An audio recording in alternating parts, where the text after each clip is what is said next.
Welcome back to another episode of Mindful Endeavors. I'm your host, New Age Alchemist. Today, joining us is Brandon from Dust Off Fishing.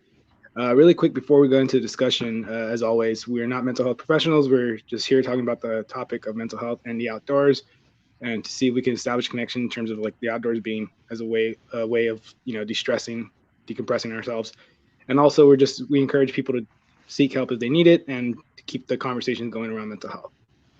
All right, now we got that out of the way, Brandon. So we have met you in a fishing community on Instagram, which is how I've met a good portion of my guests here. And yeah, you're a really cool guy to talk to. You're a really positive person. You have great content and everything. But really quick, introduce yourself so everybody can know a little bit more about you. Yeah, I'm Brandon. I live in Missouri. I'm 40 as of last Tuesday, so I'm kind of an old guy in the Instagram game. I'm active duty military. I have 21 years in the Army, and my current job is helicopter pilot in a Black Hawk. But for anybody who's ever served, they know that the commissioned officer is generally speaking a people manager before I mean, I still fly the same amount as I have to, but I do spend a lot of time working on other problems besides just helicopter problems. So um, I was kind of attracted to this podcast in particular. Mental health is something that is important to me. It's something that's a part of my life. I've had a lot of people that I've worked with and for that um, suffer with some issues resulting from their military service. And I fish quite a bit, but it's relatively new to me. I've fished for a few years consistently, but before that, I took a long break. So I'm still learning every day, and yeah, I look forward to talking to you and getting to know you a little bit better too. So Yeah, definitely same here. I'm looking forward to getting to know you a little bit more, and I hope our viewers and listeners will enjoy the conversation as well. I'm pretty sure they will. Yeah, just like you, I didn't really fish a whole lot beforehand. I've only had like about a year or so of fishing, and something that kind of got into it just, I guess, out of necessity more or less. It happened right around the time of like we had the COVID lockdowns. I didn't have anything to do. The gyms were pretty closed, and during that time, the gym was kind of more what took up a lot of my time. So those being closed, the only thing really being available was parks and ponds and here and there. So I was like, all right, I had a spinning reel that I bought 2 years from that point. Never used it. Now's as good a time as any to try to learn how to fish. And basically, that kind of sparked like I mentioned plenty of times on the podcast, like that kind of sparked my interest even more in discussing mental health, and that's what gave birth to this podcast. And I'm trying to do my best to kind of bring conversations forward. Like I said at the start of the show, I'm not a mental health professional, but I at least want to talk and making sure that a lot of aspects that affect mental health are covered. And sometimes they're not even talked about in the mainstream. So that's and definitely one of the topics that I don't see a lot of coverage on is like mental health in the armed services. So I don't know if you want to briefly talk about more or less like what you've seen in that. yeah, so I'm not going to say it's inadequate, but one of the one of the things that you know I'm in the Army, but I'm in the Army National Guard, so they call that the weekend warrior, the 2 weeks or 2 weeks a year, 1 week in a month, and so I deal a lot of times with people that have other jobs, other careers, other interests, 28 days a month, and so where I think we fall short is having easy, accessible, and affordable quality mental health um, coverage for those that spend the majority of their time not in the uniform. I wear a uniform to work every day, but the Missouri National Guard has about 9,000 people in it. I think it's like 9,600. There's 690 people that are active duty in that organization. So the other 9,000 folks or so basically just do this part time. So um, if I were to ask probably a majority of the soldiers in our organization where they can go get some counseling or some help if they needed it in their local area, it wouldn't be something that was intuitive or natural for them. They'd have to figure it out. And so, Hmm. whenever you make things hard for people, generally speaking, they're not going to do it.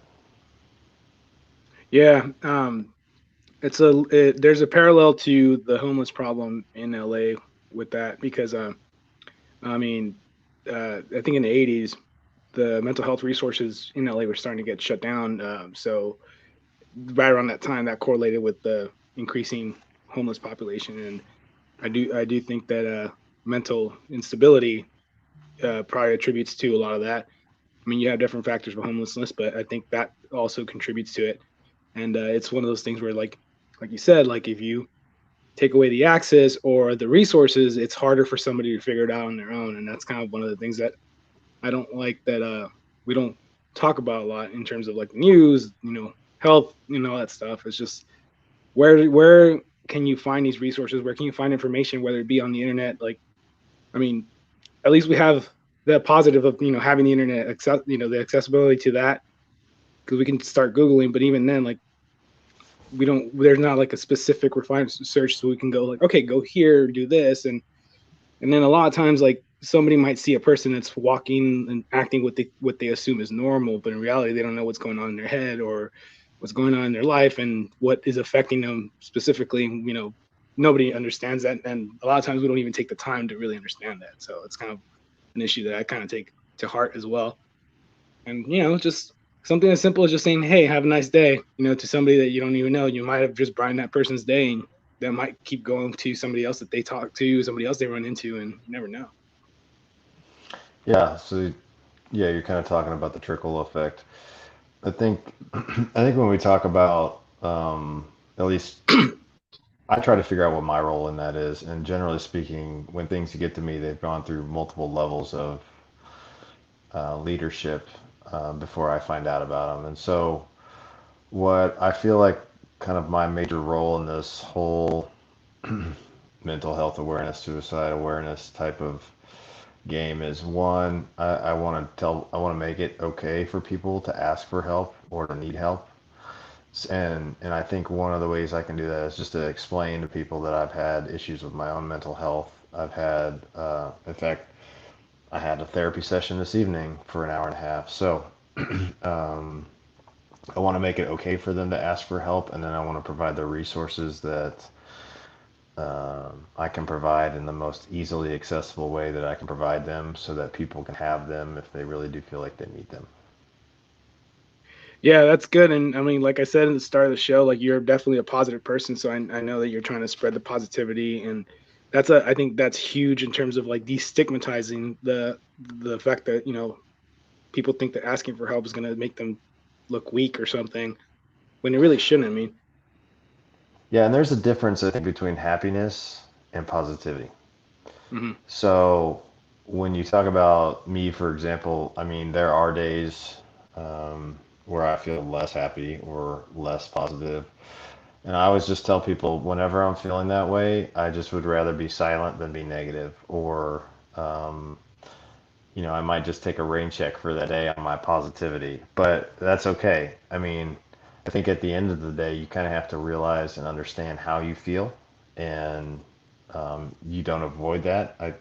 My therapist told me that anxiety is a problem that people want to run away from. They want to go away from the thing that makes them anxious.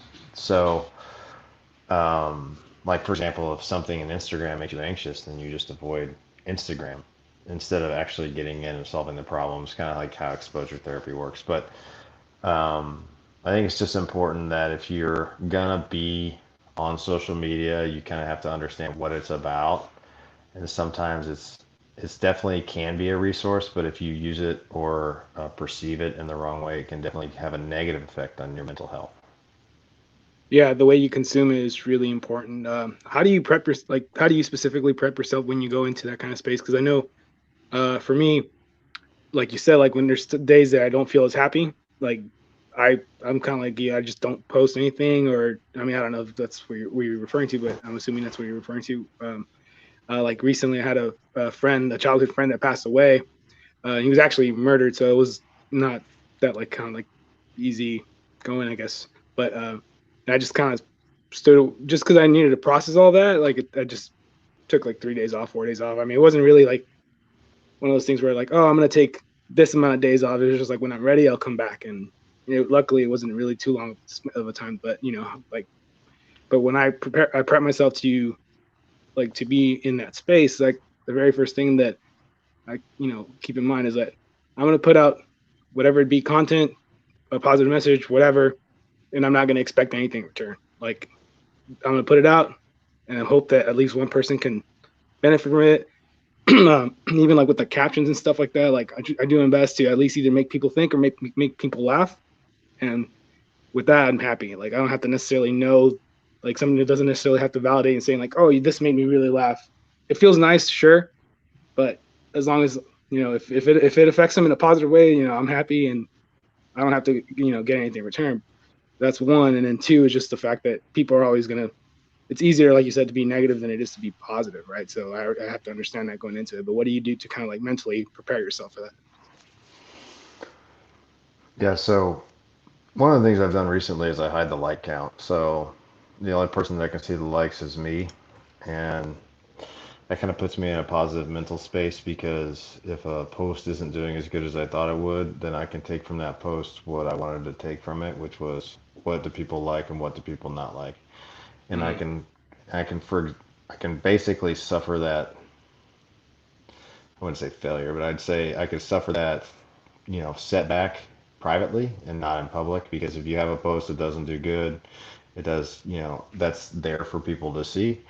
And um, I would, that would definitely affect how I felt about myself, the post, and you do that kind of in front of 7,000 people or whatever. So that's kind of one way. Another way is, um, I kind of feel like you have to be bold.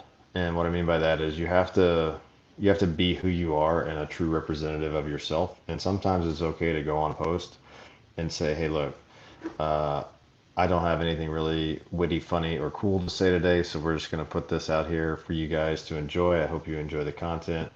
And then lastly is, um, I try to treat Instagram as much as I possibly can like a tool. Try to be as robotic about it as I can. Now, not to say that the relationships that I establish with people aren't real or the conversations I have aren't genuine. It just means that I get on Instagram at a certain time of day. I give it as much time as I think I need to give it at that very moment, and then I kind of step away from it. And then if you can kind of treat it more like a process and less like validation for your life or your purpose, then I think it will help you in a mental headspace that you want to be in a little bit more than normal. And I had somebody reach out to me recently and said, hey, I noticed you haven't been on as much. Are you okay? And I said, yeah, I just kind of got a little burned out. And Instagram created a little drama in my life I didn't like. And I needed to step away. And then lastly, I just want to say I'm sorry about your friend. I lost a friend in January that was really tough on me. And it's like a trauma that you kind of relive a lot. And so, taking a few days here and then maybe you need to take another few days in a couple weeks, and these things kind of surface themselves, when you're not expecting it. So, and especially when somebody dies that you're close to and it's very sudden or unexpected, that's definitely not good. So I'm sorry for your loss, man. I appreciate that. Yeah, I mean, I think like you said, the unexpectedness is what really kind of shocks you, really, because nobody really like who can honestly say that they expect either themselves or somebody they're close to just be gone forever. Like I don't think anybody would say that, right?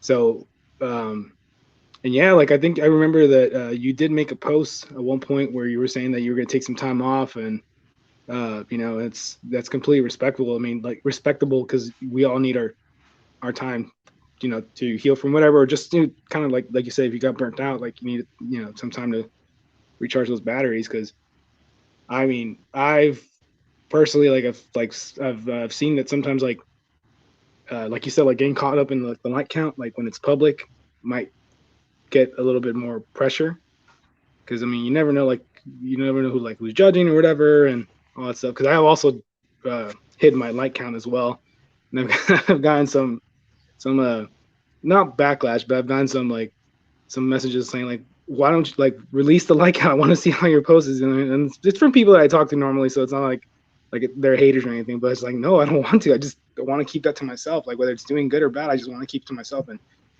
like you said, learn from the posts, whether they do well or this is more of the content they want to see. Um, and yeah, like I mean, one of the things I'm gonna start doing more, which I never really have done often, is kind of just putting more video of the actual catches to see if maybe people enjoy that. But yeah, and all that kind of goes, you know, it's like I guess goes hand in hand in a sense. Like I think a lot of people like when they go on social media, especially when they look up to like a specific figure, whether it's fitness or what or from for a financial standpoint, like they try to be too much like that person, and that kind of adds stress to them as well. Because then sometimes they see like, oh, I'm doing this exactly the way this person's doing. Why isn't it working for me as what it is for them? Well, it's because it's not a one size fits all blueprint. Like you got to find what you're going to contribute to the space and just roll with that, and it takes some time. It's not going to be easy. Nothing worth having is comes easy, right? So that's kind of like my mentality, especially more so the last 2 years than ever. But um, yeah, that's kind of how I take it. And the thing with like my friend was kind of really weird because we both came from the same background. We both live in the same area, which wasn't really a nice area by any means. Um, the thing is like he never really hung out in the crowd that I hung out with, and even me, I wasn't so close to that. But for some reason, like it was a targeted effort. They basically ran him over, and it was a targeted effort. Like it wasn't like by accident. Like no, they were looking to basically murder him basically. So yeah, so that was a little bit more kind of like hitting close to home, considering that was where I grew up in, and it was one of those things that I was fortunate to get out of. And but yeah, and it's tough, man. Like it's tough because like even when it comes to healing, like I like for me, like it's hard not to really make a plan. Like I mean, I'm just like, all right, I'm gonna take it day by day because I don't know how I'm feeling the next day or the other.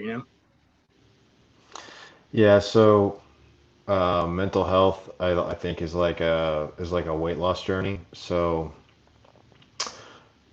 everybody likes to think it's a straight line, right? It's like I weighed this much and then I'm weighing this much and there's a straight line between the 2 points. But in all reality, there's ebbs and there's flows with that. And there's going to be days where you're lower and there's going to be days where you're higher than, you probably want to be. But as long as you're progressing uh, a direction that you want to be going towards, I think it's okay to give yourself some of those days to kind of step back and go, yeah, today I'm just not feeling it. Yeah, I mean, like we like what you said earlier about anxiety, when you kind of want to like get away from it. Would you think that well, because you kind of said more, it's like better to just kind of like be bold and go forward and tackle through that, right? I guess like what about like the anxieties that like sometimes like either like self doubt might put in somebody, or lack of confidence, like like how would you think that somebody can approach those things, like because I know I've had my issues with confidence growing up, but it's kind Mhm. of tough to talk about because I personally don't even know how to get around Yeah. that. I got a couple things with that, I guess. So my friend who died in a helicopter crash, and then being a helicopter pilot, uh, it's kind of like one of those things. And one of the reasons it hit home with me is because he was my age. He was, I would say, my ability level. He was one of my best friends. We had a lot in common, and so it's kind of like I died in a helicopter crash, if that makes sense. And so Hmm. it makes me feel less invincible than I generally would. So I took some time away from flying, about I'd say 30 days, and then I picked a day, and I just decided that I'm going to go fly that day. And when I got in and I was talking to my co-pilot, I said, "Hey, look, um, I'm dealing with some stuff here. This is kind of like a get back on the horse kind of thing. I just want to be kind of nice and easy. I want to do something real simple today. I don't want to do a whole lot. I just want to kind of ease my way back into this." And go from there. And one of the examples I can give you, I saw today, which was just kind of cool. There's this guy, his name's Daniel Lee, and I don't know him that well. I only know him from Instagram, and he does kind of seem like he is finding his way through life a little bit, which I think we all are. And I don't mean to put him on blast, but he posted a video of himself singing in the car today, and he said it was one of those things that he's never done before, and if he ever sang in public, he just covered the camera so people could hear him sing. And I just said, "Oh my God, this is so awesome, man!" And like I shared it on my stories. In fact, it's on my stories right now, and it might be off now, but it was so amazing. And I think that was probably very hard for him. He was very anxious about it. And he started small. He said, okay, I'm going to cover the camera. I'm going to do it this way. And then, once I get more comfortable with that, I'm going to kind of extend that a little bit there. And it's the same thing with the helicopter. Okay. The first flight back was real simple. VMC approaches to hard surface runways during the daytime. And then, we can kind of get more comfortable with things that are scarier as we go on. So I would just say taking the first step is probably the most important, and being ready to take that first step is also important. Yeah. No, yeah, well said. I mean, um, one of the things that I've struggled with in life is just speaking in general, really.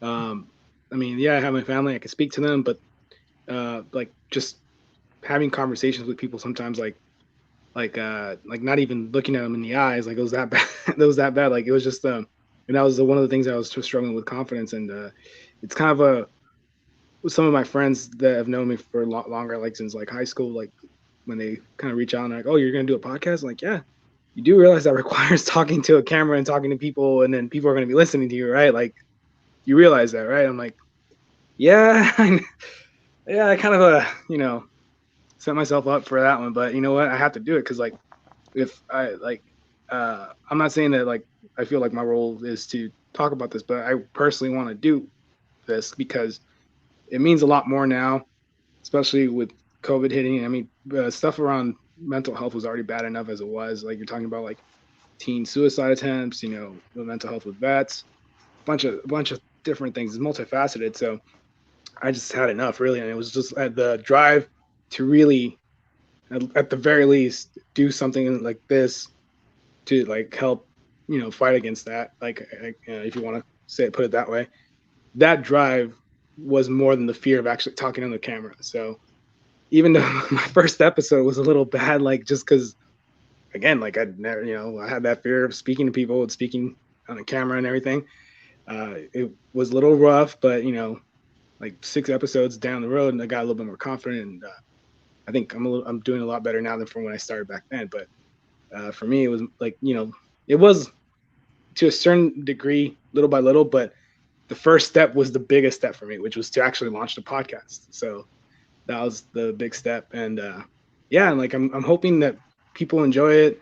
I'm not really doing this necessarily to make a whole ton of money. If anything, like if it makes enough for me to do this full time, then I'm going to go ahead and stick to this doing full time, and that's kind of like the long term goal of this. But um, the long term goal is for me to do this a little bit more, like I said, full time, and then also be able to like fund different projects that are related to mental health. Even just doing something like charity events and things like that. So that's kind of where I want to keep progressing. But that first step was starting the podcast. And once I started the podcast, every little step is basically getting me there. So yeah, so I understand completely like what you meant in terms of your example and like what your advice in terms of like taking little steps here and there and then just taking that one step going forward. But you're doing great. I mean, I I can't tell that you're having, that you would have had those issues. So, I think that's great. You should check out the first episode of the podcast, at least like the first I 15, 20 might. minutes. Well, so it was already bad enough that the whole thing was being done. So I was recording the sound on my tablet and recording the video on my phone. So there was a little feedback, and that kind of like caused some audio issues. And then also like editing took a lot longer because I had to put two things together, and you know, it was just a nightmare. And part of me was like, okay, I'm getting ready to give up. And then I found the StreamYard servers, which is what we're using now, and that made it a whole lot easier. So I'm like, okay, I can definitely do this. I mean, it still requires work, but, but yeah, Hmm. check out the first episode if you really want to see like how much I progress in terms of like Yeah. hosting. You ever watch YouTube videos of like, I like to watch Richard Gene, um, but he's got videos from like 2015, and they're just to watch the progression of people's video editing skills and honing their craft and stuff is pretty impressive. So I Are you mean, talking about Richard? What are you talking about, Richard Gene, the fishing machine? yeah, yeah, yeah. I love his stuff. I do. Yeah, he's the one that got me like all hyped about trying to go for crappie. Well, you know why I like Richard Gene? Because first of all, people can relate to, I don't know, personality, if that's the word, and like, you know, he just, I'm sure he probably felt a little sheepish about like sticking a net over his head and saying woo and all this other stuff. But at the end of the day, I can just relate with um, his genuinity. So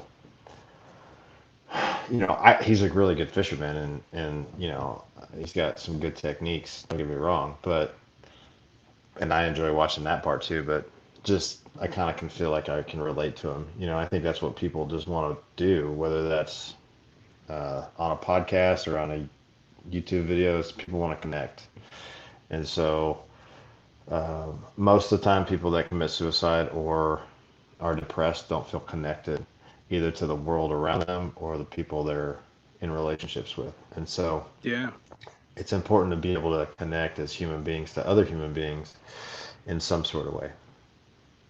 yeah. The authenticity, like you said from Richard. Um, I mean, I think that shines through more than anything else. And I think, to be honest, now that we're talking about it, that I think that's what also made me kind of keep watching a lot of his videos because I mean, it's him going out catching crappie in different weathers. I mean, I guess you could say it's the same thing catching crappie, but in different conditions.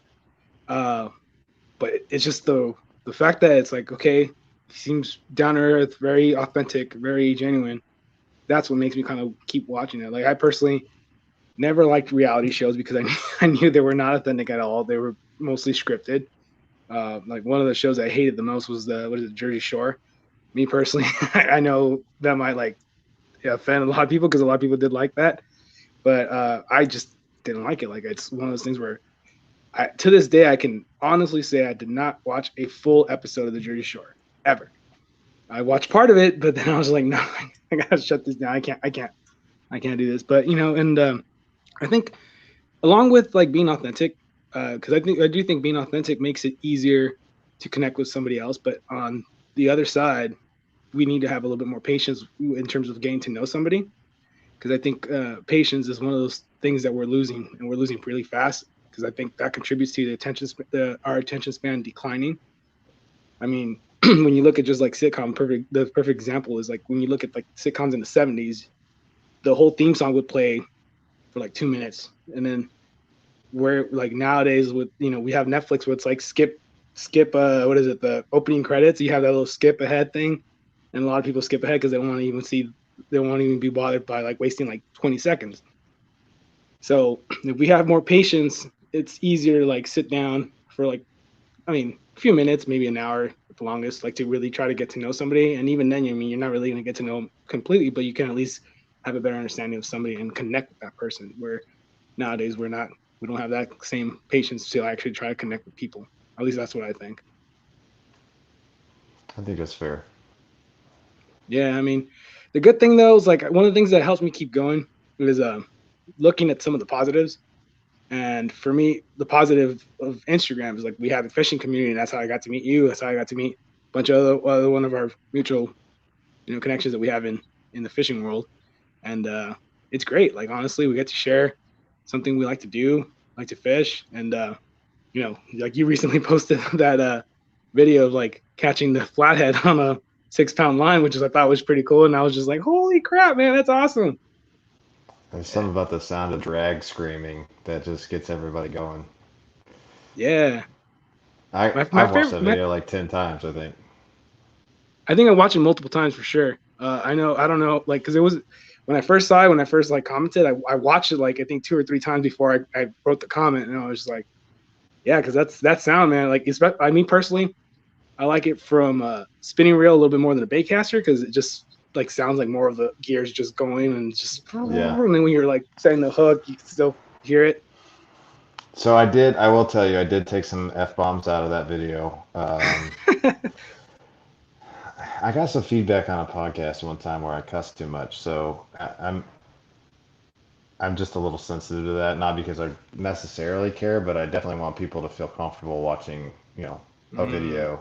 And if it didn't really contribute to the video, then I took it out. But I think one of the best parts that people probably enjoyed was me falling on my butt uh, in that video. And then of course I what's kind of funny about that video is I cut out the first 30 seconds after I'd already finished editing it. And so the caption where it says, "Wait for me to start falling here," is actually like 30 seconds past where I fell because I made a last minute edit to it and then posted it. So I asked my buddy, I was like, "Should I take it down and put it back up?" And he's like, "Nah, don't worry about it." I'm like, "Yeah, you're probably right. Who cares?" You know. So, I mean, it still worked out.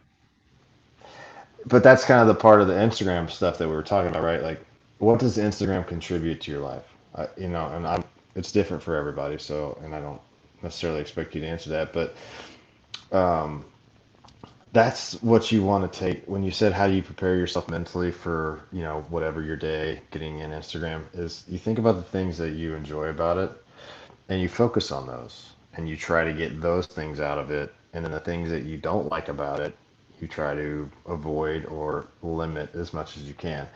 And when I posted that post about mental health, um, and going to see a therapist, and the day one ambition um, stuff, I had some people comment that it may have inspired them to go see somebody. So I think about that. Or like I had a guy named Catching with Captain. He tagged me in a post that said that he caught a fish because of some advice that I had given.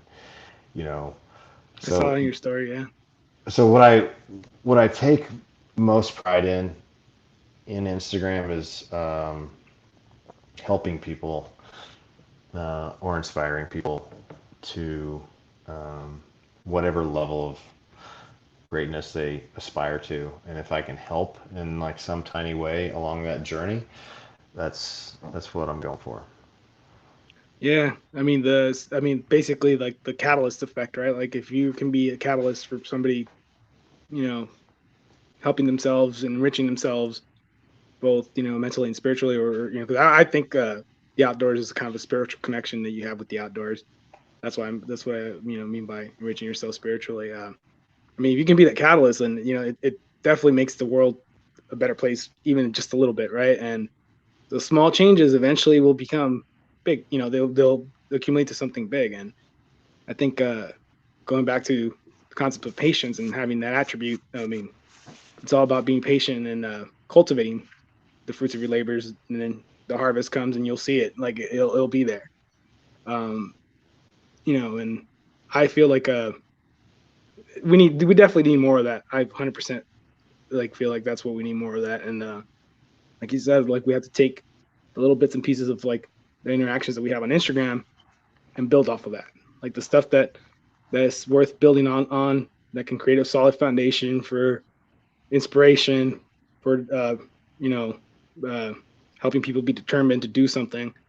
It doesn't necessarily have to be the same way that somebody's doing, but just hey, like be inspired to create your own creativity. And a guest of mine prior has said that basically that and this comes more from a spiritual standpoint, but I think she's right when she says that everybody has something to contribute to this world. It's just that sometimes either we have already we've already contributed, but we don't know it because um, we're not too kind with ourselves the way we should be, and acknowledging what you've already contributed, or people just haven't found what they can contribute yet. But we all have something we can contribute to the world, right? Positive, of course, not not negative, but and I think she's right. Yeah, I definitely struggle with self affirmation. So I probably downplay my contributions in people's lives quite a bit. Mm. And, I think that's just trying to be humble but, like when you switch, so I just switched jobs inside the Army, and I had to leave a group of people that I very much enjoyed working with. And, I had a going away luncheon and I had people giving me gifts and, pat me on the back and tell me, all these nice things. And I just feel like, you know, like probably a lot of people do, where you just feel like you just were trying to do your job and do as good as you could at that. Um, but I think people appreciate, you know, connections if you can make those, and honesty. So, but yeah, I think she's probably right. I think that's probably a good way to put it. Yeah, I mean, if it takes a little bit of inspiration, like the catalyst effect, like to get for somebody to like be able to put their contribution out to the world, then I mean, that's not a bad thing. It's like it's just us, interacting with each other for the better, right? I think that's huge, and I think we it all comes from a sense of community, right? I feel sometimes like that may be falling apart sometimes. I try not to be too pessimistic about that though, because I don't want it to really influence the way I carry myself through life or on Instagram. Like you said, it's really easy to fall into a negative space and projecting that into the world. Um, but one of the things that kind of like maybe since you talk about like being humble, one of the things that I'm starting to like see, it's like the I mean the best way to go for me is be hungry in defeat and humble in success. Um, I think both those combinations, it's like probably like the best thing to really to like try to push myself to. All right, well, at the very least, I'm in a competition with myself from what I was today to how I was today a year ago, 2 years ago, and so on. Losses don't necessarily mean that loss if I don't learn from that whole cliche like a loss is only a loss if you didn't learn from your mistakes. So I think that's kind of like how I'm trying to live my life, and it's a little bit difficult when you have different things that are going on in the world with family and work and everything, and even just friends and stuff. So, but um, like the good thing is that the connections that I have, whether it be on Instagram or in person, like even with my neighbor, like he and I just at like 11 o'clock at night, we just go outside and we find each other and we just start hanging out, just talking about random stuff like fishing, other stuff, and it's just that like if I have a bad day where I didn't really get to talk to anybody, that interaction kind of clears it away. So, Right. Yep. but so what got you into fishing? Like like because I know we did talk about like how you put that video, and I'm pretty sure you got that the flathead video. Like we got some good feedback from that because it was a pretty impressive feat on a 6 pound line. Being able to catch a giant flathead like that, that's pretty impressive. But what do you enjoy the most about just going out and fish? Yeah, so I kind of got into fishing on an annual trip. Um, a buddy of mine in the Army takes every year to the Boundary Waters near Canada. And when I got back from Iraq in 2019, when you don't spend a year, you kind of like give a year to the universe when you deploy, because everything just continues to happen here and you're in that little bubble wherever you are. So Mm-hmm. you evaluate a lot of things. And I had taken a trip like that when I was in high school and really enjoyed it, but I hadn't done anything like that since. And I found out that he was going on that trip, and I kind of got myself on the trip. And I went in 2019 to the Boundary Waters, and it's basically like an 8 day camp, cook, fish, uh, canoe kind of adventure in the middle of the wilderness, and you don't have any cell coverage or cell service. And so you kind of reconnect with a lot of things: yourself, nature, fishing, camping, and whatnot. So after I got back from that trip, I kind of realized how much I enjoyed fishing, and started slowly into that. Bought a boat in May of 20, right around COVID hitting, kind of like you know. Uh, COVID kind of pushed me into the fishing all the time realm just because there's very little to do other than be outside in nature. And it's kind of spiraled from there. So I started the page in November of 2020. So it's about 9 months old. We're obviously pushing content almost daily, sometimes twice a day, and um, really just enjoying learning more about fishing. Other people have really helped on that journey, especially in Instagram. You kind of I use Instagram a lot for just learning what people are doing and what's working for them, and trying to apply that myself. And yeah, so and then like you said, um, I've kind of started to push my adventurous streak a little bit here and explore some of the rivers and lakes around me that I haven't gone on before, and so it's kind of a nice little way to kind of spice it up, if you will, in my day-to-day grind. Yeah, the most fun I've had fishing is where I had to basically hike to the river to and it was a pretty steep hike. It was actually worse going back up than it was going down, but that was probably the most fun that I had the entire like all of 2020 really.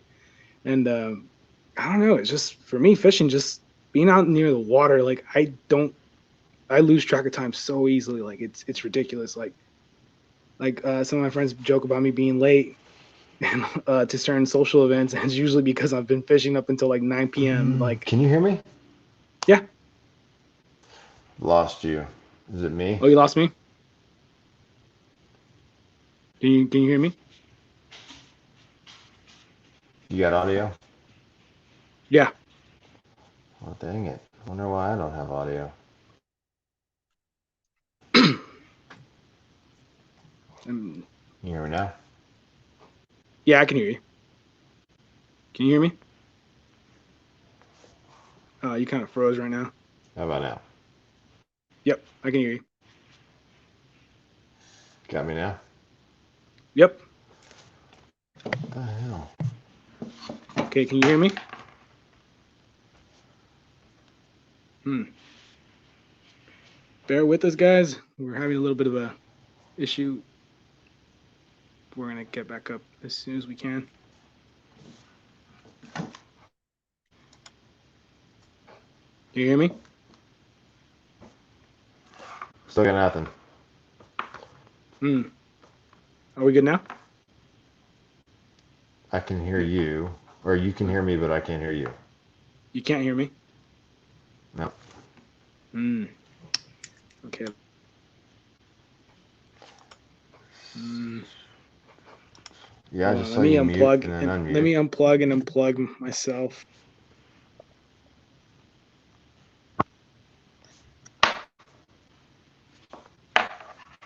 Okay. Can you hear me? Can you hear me?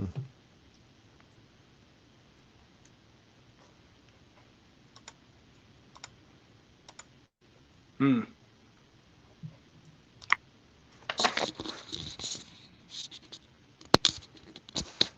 Yeah, I can hear you just fine. It's just hmm.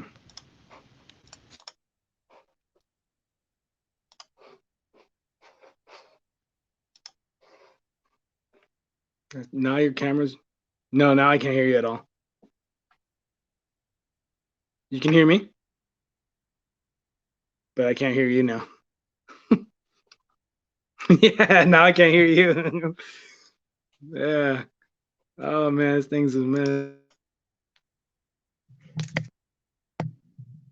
Okay.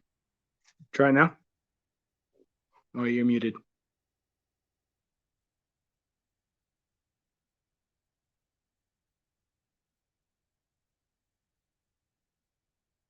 It says you are muted. Oh, there you go. Okay, how we doing? Perfect. I can hear you. All right, great. So you can hear me now, right? Yeah, we're back. Perfect. We're back, baby. We're back. Yeah, we're back. So what we're talking about. Yeah, You were talking.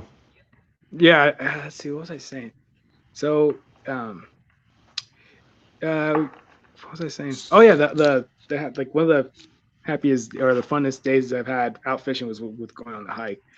But it was like it was with a group of friends too. That definitely helped because we were just kind of like like messing around, having a good time.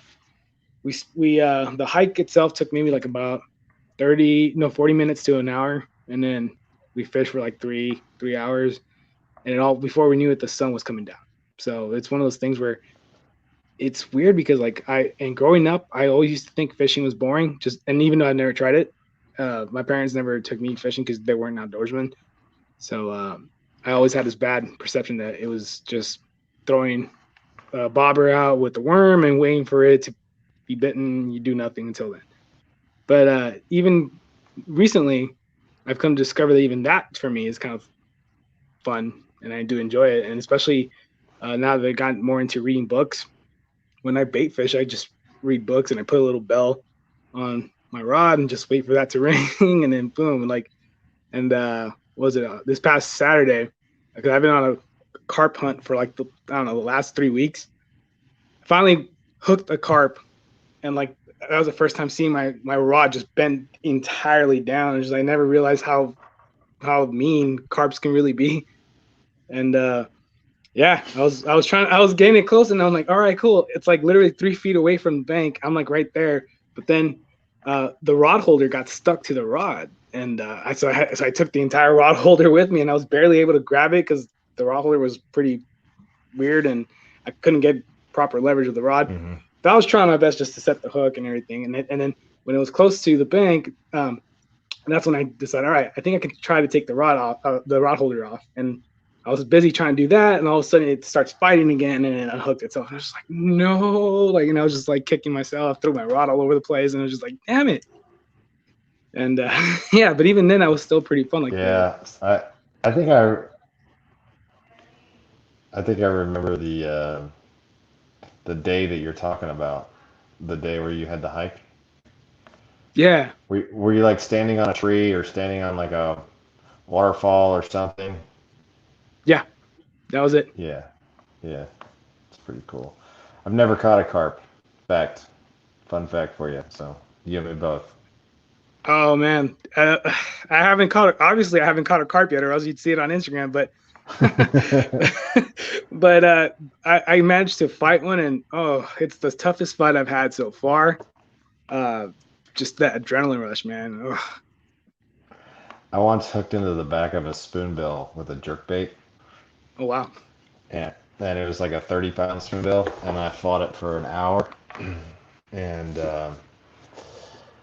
I got it like you said, like 5 feet from the bank. And what actually happened was I hooked into a lure that was already in the spoonbill's back with my lure, and so Oh when I got it 5 feet from the bank and it took off again, the lure ripped out of its back. So I all I had was two lures and no fish. So dang. it's great. Yeah, and I found out that That's apparently fishing though. catfish love corn. Yeah, they do. What were you gonna say? You ever watch? Well, first of all, that's fishing. So, I mean, losing fish is almost as much a part of fishing as catching fish. And then, if you ever watch catfish and carp YouTube videos, he has this, panko and jello and corn concoction he carp fishes with, and he says he catches almost as many catfish with that as he does carp. Well, that's what I'm using. Yeah, I'm using. yeah. So he uses a hair rig. Do you ever use hair rig? Yeah. Hmm. Okay. Yeah, Yeah, like just do let's see. that. I So think he I have takes some. like, Oh, you're gonna say? Go ahead. well, he has like a weight, like a waffle weight that he puts Hmm. this like rolled up dough or whatever that stuff turns out to be, and then he just takes that hair rig and puts a piece of corn on it, and then sticks it in that dough, and then catches fish that way.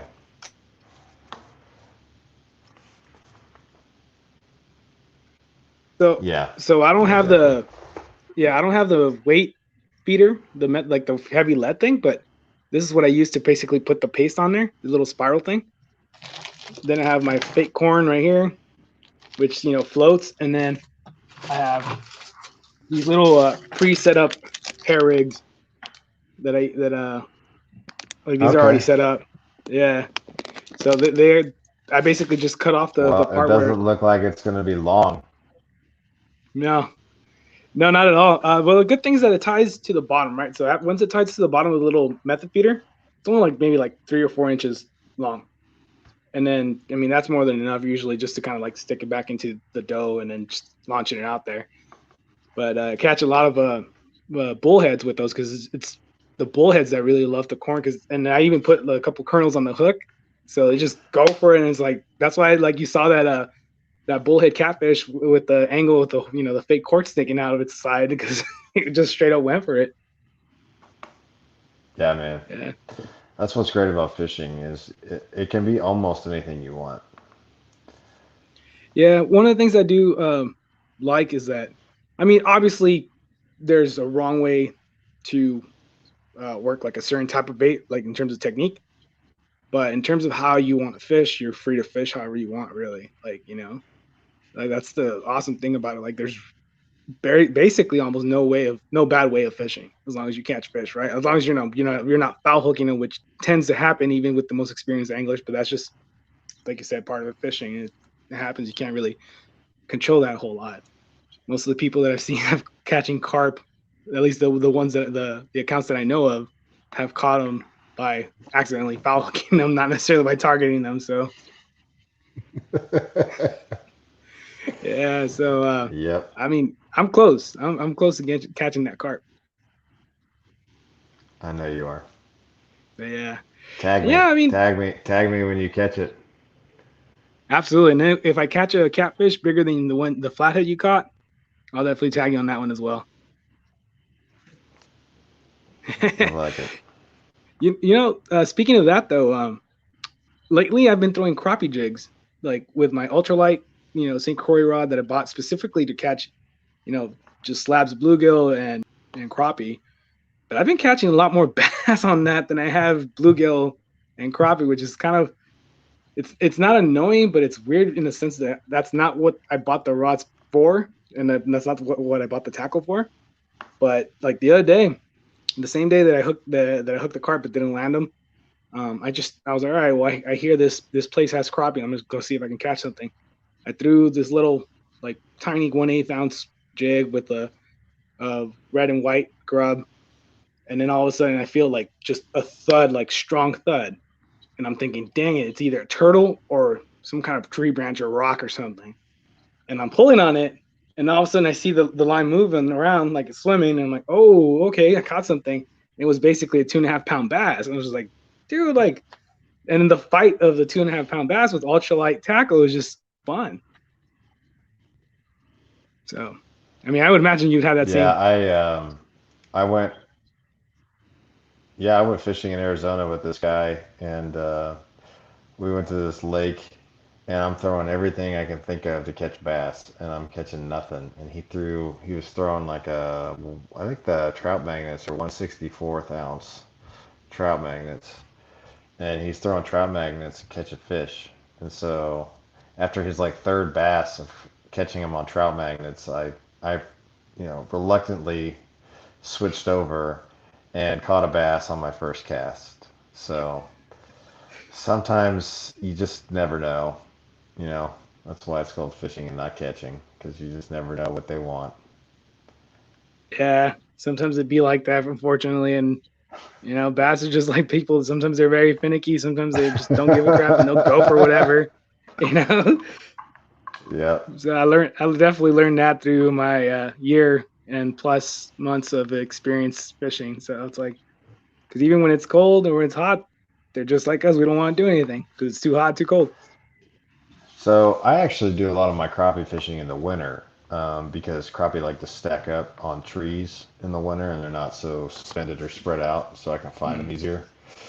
And I will catch a lot of bass on crappie jigs that way too, just like you said. Nice. Yeah, the few times that I've caught crappie have been on lipless cranks, like 1/4 ounce, or square bills 1/4 ounce, and usually I was targeting bass, but then for some reason the crappie have went after it. Now that I'm targeting crappie more specifically, it's the opposite. I'm catching bass and I haven't caught a single crappie yet.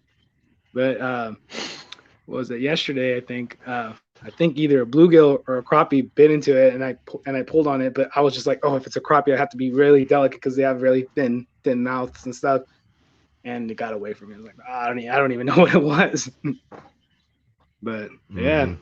fun Yep. stuff. But so we're about 5 minutes before the hour mark. This usually is around the time that I wrap things up. Anything that you want to talk about in the next 2 to 3 minutes, like any final thoughts that you have regarding any topics that we went over, anything that you want to just share?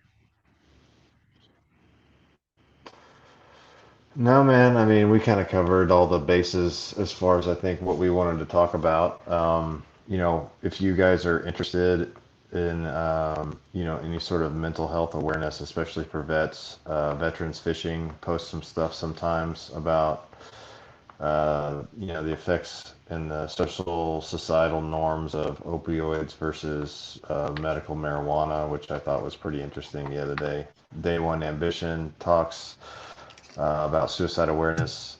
Specifically, Brandarius is his name, and he just wrote a book, which I'm going to be purchasing here very soon and reading. And Bass Queen 83 is a friend of ours, and she is an advocate for mental health awareness as well. Lots of good stuff you can find on Instagram if you just look, and I encourage you to do so. It's one of those things that, at a minimum, if you go to my page, I just want you to see substance. So I'm never going to be one of those guys that puts follow Dust Off Fishing as my first comment, or boom, or pow, or guess the weight. I have nothing against those folks, but when you look at my stuff, I want to at least provide you a well thought out caption that has something that provides some sort of substance when you read it. So, and Yeah, well I want said. to thank you for having me on too. I appreciate it. It's been fun, and I very much enjoyed it. No, thank you for coming on. Like I said before we started this episode, is that I definitely you were one of the people that I had in mind to come on the show. Bass Queen is another person I do want to bring. I didn't know that she was so passionate, like, until you just told me about mental health. I didn't know she was so passionate about that, but I definitely wanted to bring her on as well. And I'm just I think after you, I have another mental health advocate, and he ties in fly fishing with mental health. So, I'm going to keep the conversations coming. It's not really going to be fishing related always, because this is equal parts outdoors and equal parts mental health. But I'm going to do my best to keep the conversation rolling in any capacity that I feel like they definitely need more attention. And I always appreciate you coming on, and definitely would love to have you on again. And to your point about like posting substance, it's kind of the same thing for me. And like, it's not that we're trying to diss anybody, but we have different purposes with what we're, with our profiles. Mhm. It's not necessarily like, you know, throwing shade or anything like that. It's like it's the same thing that I'm trying to strive for. Like the whole thing of like if a caption can make somebody think or laugh, that's at bare minimum. I've done my job there. If the post itself can provide some kind of distraction for whatever stress they have, even better, and or inspired, of course, that's the ultimate goal. But yeah, and basically the only final thought that I would say, kind of to piggyback off this whole entire conversation, is that make sure that uh, you consume social media. We talked about Instagram because again, that's how we met, and but in all types of social media, consume responsibly. uh, it's all about like knowing what to consume and what to kind of just put down and everything. And if you need a break, don't hesitate to take one. So, but really quick, so Well said. is Instagram the only thing that you have in terms of social media, or where else can people find you? Yeah, so I do have a YouTube, same Dust Off Fishing. Easy to find me there. I just have a link in my bio for all my stuff and products and YouTubes and all that stuff. So Facebook's private right now. Haven't really branched off into Facebook or TikTok, but I think, depending on how I feel about TikTok, I may move over into that at some point too.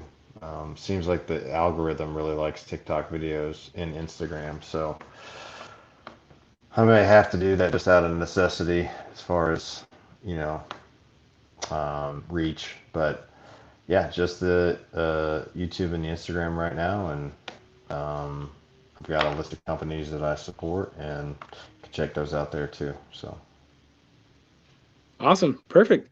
Well, that wraps up this episode. Again, Brandon, thanks a lot for coming on.